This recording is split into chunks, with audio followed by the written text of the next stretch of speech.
Howdy folks, Kathy Williams-DeVries here, bringing you a series of videos on the Schumann Fantasiestücke, the 3 fantasy pieces for clarinet and piano, opus 73.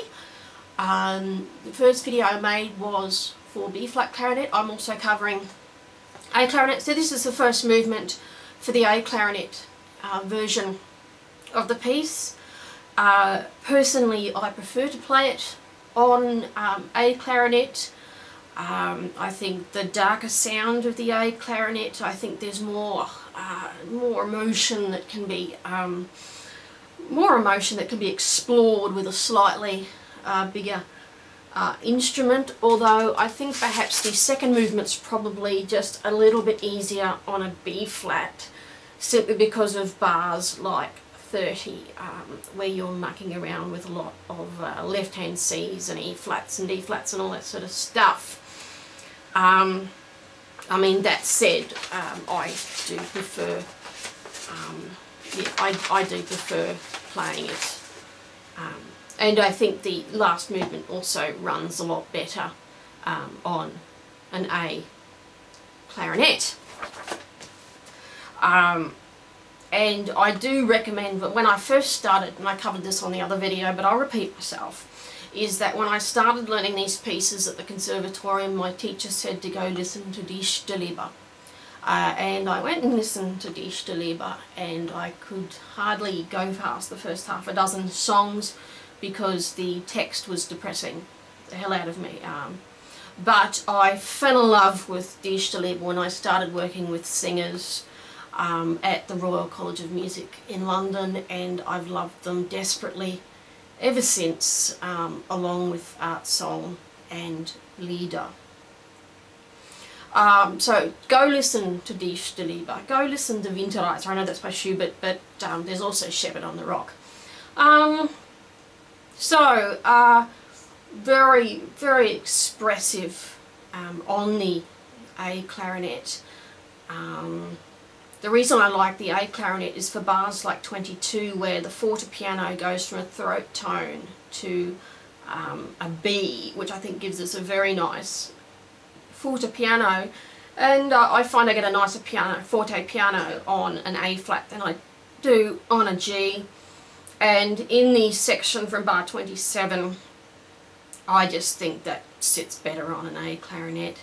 And the forte piano works better on a C than it does on a B. And stuff like the E flat to E flat at bar 53, I think is easier on an A clarinet than a B flat. So the thing about these fantasy pieces is you've got to have a beautiful tone, beautiful legato, good control of the throat tones, and a lovely sense of phrasing. And I think the phrasing goes way beyond the slur lines. For example, I would drive the first phrase right until bar 6. But let's play it through. And you've got little bubbles, like the bubble on the A flat in the second bar.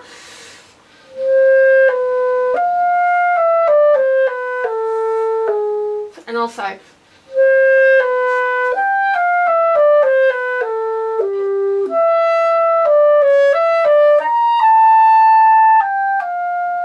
don't know, it just sits so much nicer on an A clarinet. But let's try this from the beginning.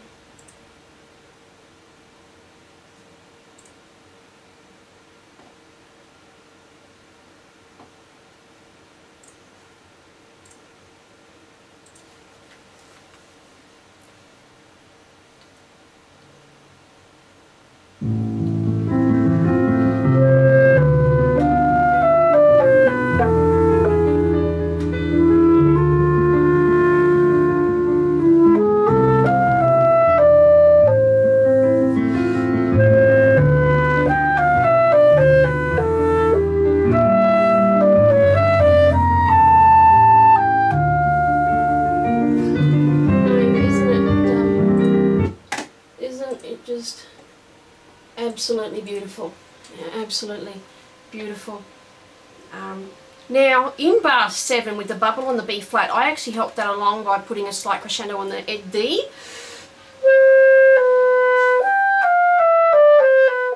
giving it a little bit of a platform to rise up to the B flat there. Now in bar 4, the A flat, I cover it with these 2 fingers.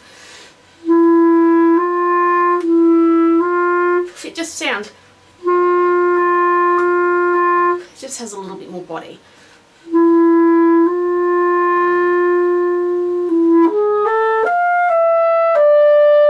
And also coordinating between the C and the A flat. It's not as easy as I'm making it look. Now, so we've got past the first phrase, the first few phrases. In bar 11, these notes tend to be a little bit sharp. So just watch that because you're with the piano there, and then it's echoed at double speed.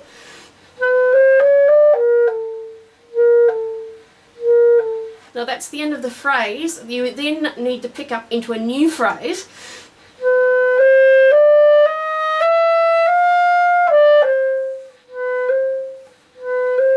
And then a new phrase. Let's take it from the beginning and go up to there.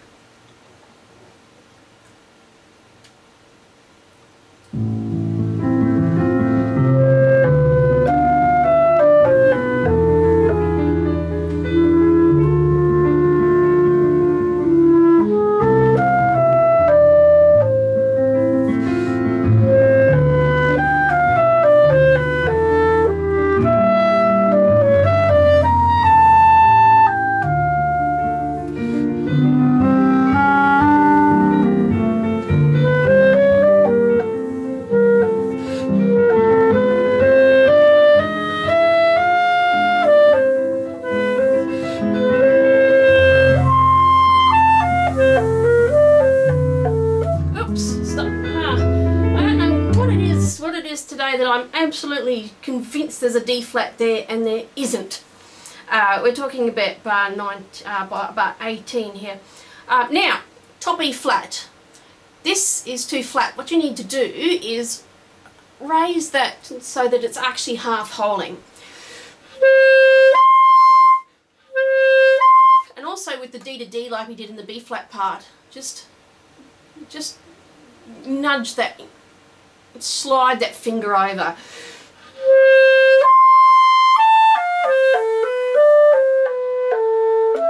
You'll need to use the left hand C there. And so let's take it back a little bit.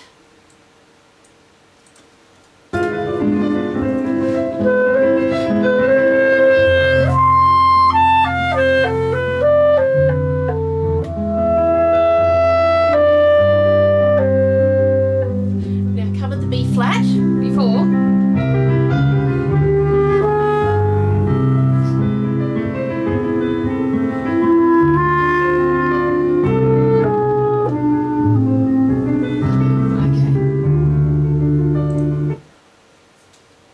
So from the E flat to E flat, just half hold that.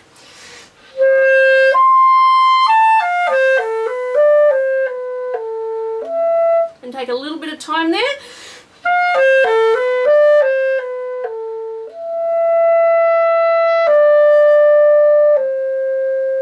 Now, cover the B flat so that you can get to the C flat easier. See how I think that works better on an A clarinet. And then the next forte piano, cover the A flat.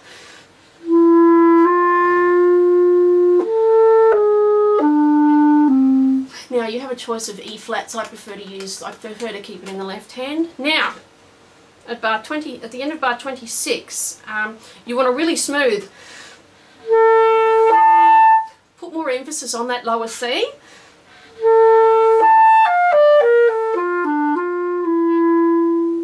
And then there's no forte piano on the next one.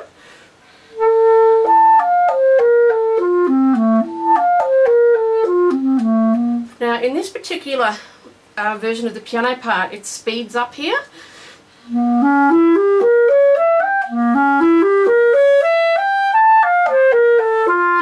Now what's suggested in this edition, and what my teacher suggested and what I've always done, is left out the last quaver of bar 33. The piano's covering you anyway.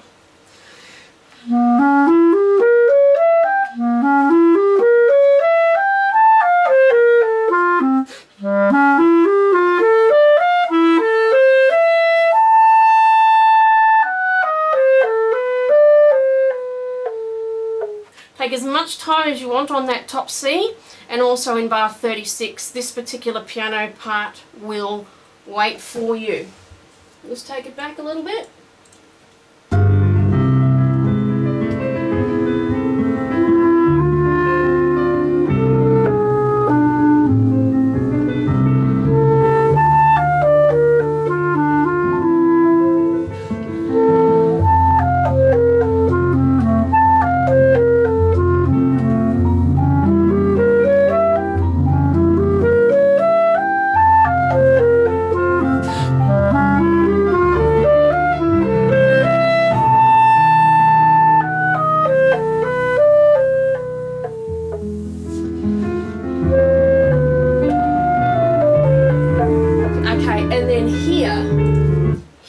We're at double P as compared to piano at the beginning, so don't start the piece too softly because you'll leave yourself no room for the piano, for the pianissimo.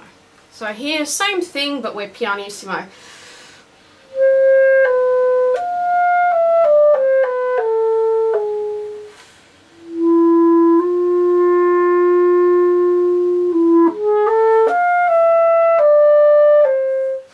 Let's play that through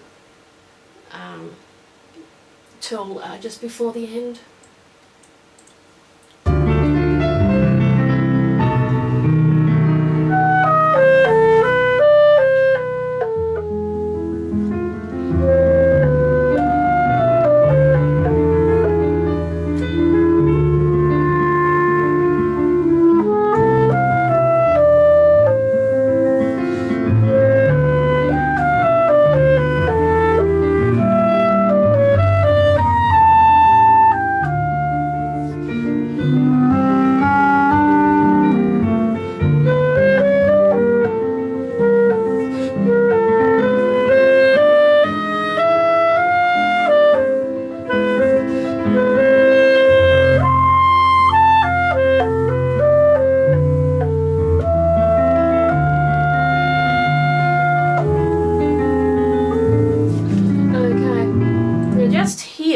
You can take a little bit of time.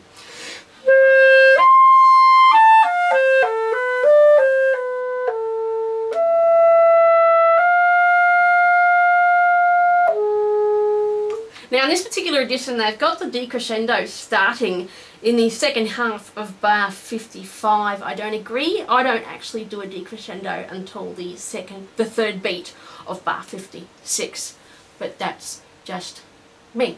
Now, last bit, make sure you use your covered fingering.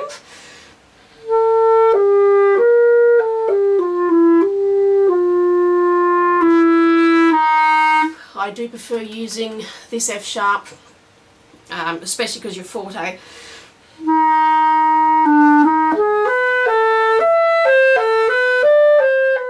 And you can take time there and then cover the A flat.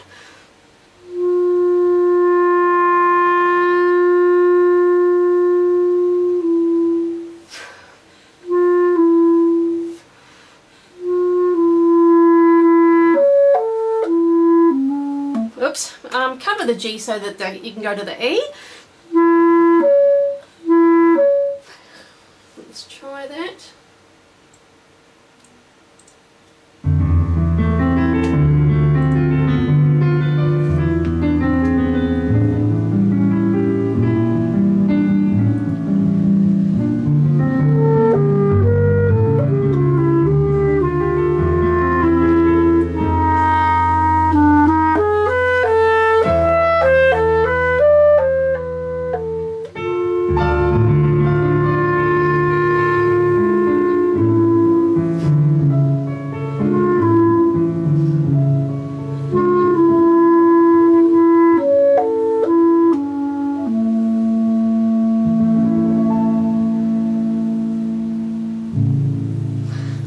Beautiful, isn't it? Let's play it all the way through.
Isn't it just absolutely gorgeous? It's a really amazing piece of music. All three, and the romances too, are also exceptional. So that's the first video of the fantasy pieces, the Fantasiestücke on A clarinet. If you don't have an A clarinet and you only have a B flat, make sure that you tune in to the B flat videos. And at the end of these videos on A clarinet, I'll give you a live performance of when I did it a few years ago. But that's enough from me on the first movement. Please join me for the second movement. Thanks for listening. Bye for now.